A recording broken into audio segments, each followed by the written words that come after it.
Salut à toi pour du jour numéro 226, si je ne me trompe pas. Petit complément de vidéo sur celle que j'ai faite hier, si je ne me trompe pas, sur l'application HRV for Training.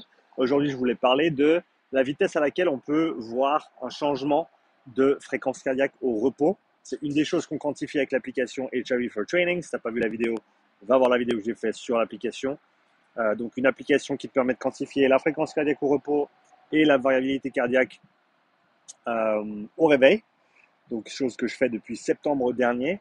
Et donc je voulais parler de mon N de 1, ma propre expérience avec cette fréquence cardiaque au repos et les changements qu'on peut voir avec du travail d'endurance fondamentale, du travail en zone 2. Donc déjà pour commencer, à mon avis, il y a deux facteurs importants qui vont contribuer à cette fréquence cardiaque au repos et à la baisse de cette fréquence cardiaque au repos. Un, ça va être le volume de basse intensité, volume de travail d'entraînement de basse intensité. Quand je dis basse intensité, je veux dire intensité modérée, c'est-à-dire en dessous du premier seuil. Si tu ne comprends pas ce qu'est un seuil ou un domaine d'intensité ou une zone d'entraînement, va checker ma formation sur le sujet, sur ces sujets-là. Et donc voilà, à mon avis, deux facteurs qui vont influencer cette fréquence cardiaque au repos. Un, ça va être l'équilibre sympathique-parasympathique de ton système nerveux autonome, en sachant que l'entraînement en endurance fondamentale engendre une élévation du tonus, si on veut bien, parasympathique, et ce qui va avoir un impact sur la fréquence cardiaque au repos et donc une baisse de la fréquence cardiaque au repos. Donc ça, c'est le premier paramètre. Le deuxième paramètre, c'est l'amélioration de ton système cardiovasculaire.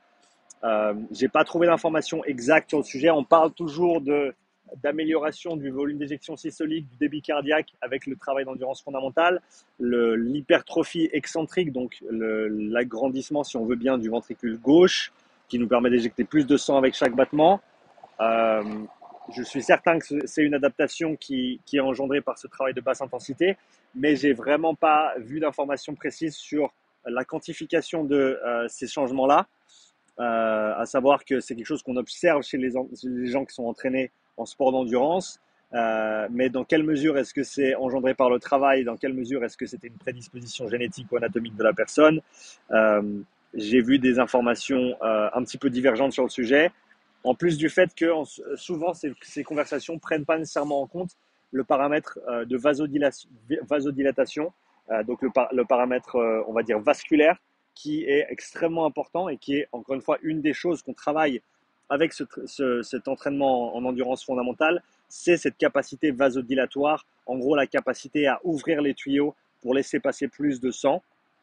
Dans quelle mesure c'est le cœur, dans quelle mesure c'est le système vasculaire. Je pense que c'est un petit peu l'œuf et la poule.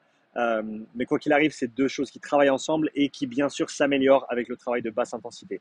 Donc, on garde en tête que c'est ces deux paramètres-là qui vont être influencés principalement par notre travail d'endurance fondamentale, dominante parasympathique plus importante et développement cardiovasculaire qui vont engendrer une baisse de la fréquence cardiaque au repos. Dans mon cas, j'avais commencé en septembre avec une fréquence cardiaque au repos, au réveil, couché dans mon lit à 54 battements par minute en moyenne.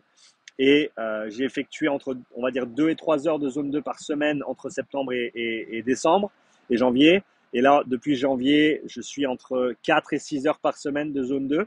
Donc j'ai pu me dégoter un peu plus de temps à dédier à ce type d'entraînement avec des résultats assez intéressants dans le sens où depuis septembre, je suis descendu de 54 battements par minute au repos à 44 battements par minute au repos, donc une baisse de 10 battements par minute en l'espace de 8 mois à peu près, même un petit peu, ouais, 8 mois, parce que là on est quoi? Mai, juin, juillet, août, septembre, 8 mois, 10 battements en moyenne, donc c'est un progrès qui est assez significatif. C'est clair que j'y ai vraiment mis les heures pour voir ces changements, donc avec un travail conséquent, c'est tout à fait accessible.